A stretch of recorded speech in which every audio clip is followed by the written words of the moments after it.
Ang kwentong ibabahagi ko sa inyo ngayon ay istorya ng aking kaibigan. Nangyari ito sa New Manila. Narito ang kanyang kwento. 2:00 ng umaga nang pumasok ako sa Balete Drive. Tahimik. Yung klaseng katahimikan na parang walang nakikinig. Una, wala namang kakaiba. May mga puno, may mga ilaw, may mga naglalakihang mga lumang bahay na nasisilungan ng dilim. Hanggang sa mapansin ko na wala akong kasabay. Ni kahit kaninong anino, walang sumusunod sa akin. Wala ding mga sasakyan. Ang OA nyo naman, sabi ko sa sarili ko. Tapos sabay tawa. Biglang humina ang ilaw ng isang poste. 1, 2. Parang sinusundan ng aking galaw. Napatingin ako sa salamin ng aking motor. May refleksyon ng tao na naglalakad sa likod ko. Sa aking kuryosidad, huminto ako. Tapos nagpalingon-lingon ako. Wala naman ako nakita. Napangiti na lang ako sa aking sarili. Ay nako, imagination lang to. Uwi ako sa sarili ko. Pinaandar ko ulit ang motor. Mga ilang sandali, doon ko naramdaman na may mabigat sa likod ko. Parang may umupo sa likod ng aking motor. Yung tipong hindi siya gumagalaw. Tapos hindi din humihinga. Ay, kung sino ka mang nasa likod ko, pwede ba bumaba ka na? Sabi ko pa na patawa. Tapos doon ko narinig na parang may bumulong. Akala mo, hindi mo ako makikita. Nanlamig ang aking buong katawan. Ni hindi ko na kayang tumawa. Tapos sa salamin, may babaeng nakayuko. Mahaba ang buhok, nakaputing damit na parang galing sa lupa. Dahan-dahan niyang inaangat ang kanyang ulo.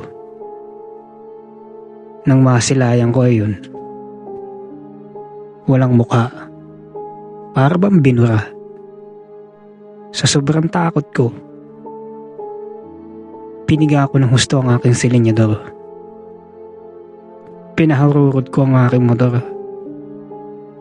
Kahit nanginginig na ang kamay ko. Habang tumatakbo ang aking motor, mas lalo siyang bumibigat. Tapos parang may yumakap. Pero alam mo yung hindi yakap ng pagmamahal. Tapos narinig ko sa tenga ko, tumatawa siya. Mahina. Tapos masaya. Salamat. Sabi niya. May naniniwala sa akin. Sa sobrang takot ko, biglang nagdilim ang aking paningin.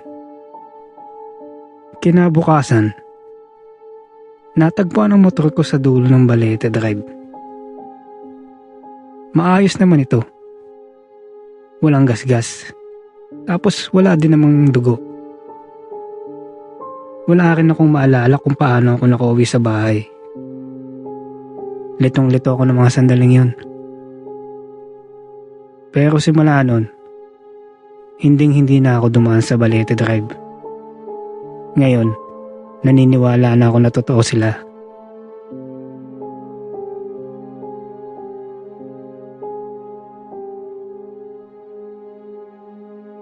Hindi ako dapat pumasok sa bahay na yun.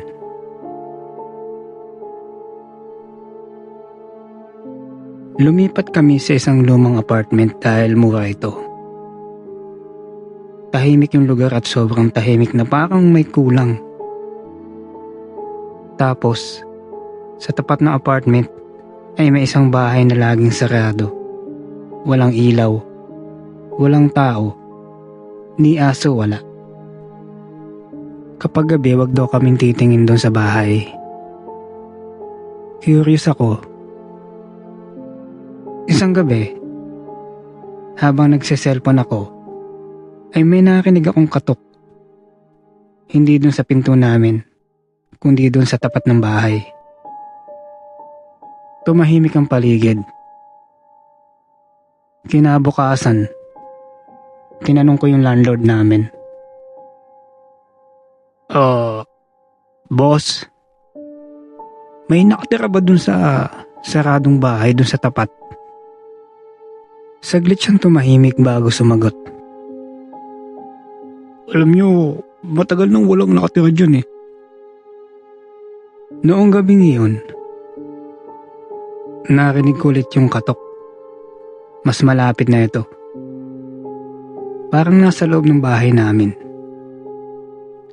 Hello? Sabi ko ng pabiro.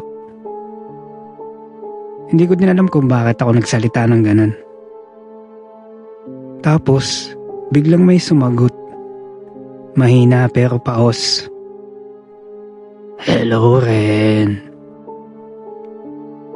Nanlamig ang mga kamay ko. Hindi ito boses ng kapitbahay namin. Tapos hindi rin naman boses ng bata. Tinawag ko ang pangalan ng kapatid ko. Subalit walang sumasagot. Naisip ko mag-isa nga lang pala ako sa bahay. Napansin ko, biglang bumukas yung ilaw dun sa tapat ng bahay namin sa unang pagkakataon. At sa bintana, ay may nakita akong nakatingin sa akin. Tapos hindi siya kumikilos. Hindi rin siya kumukurap. Sa sobrang takot ko, sinara ko ang kortina. Huminga ako ng malalim.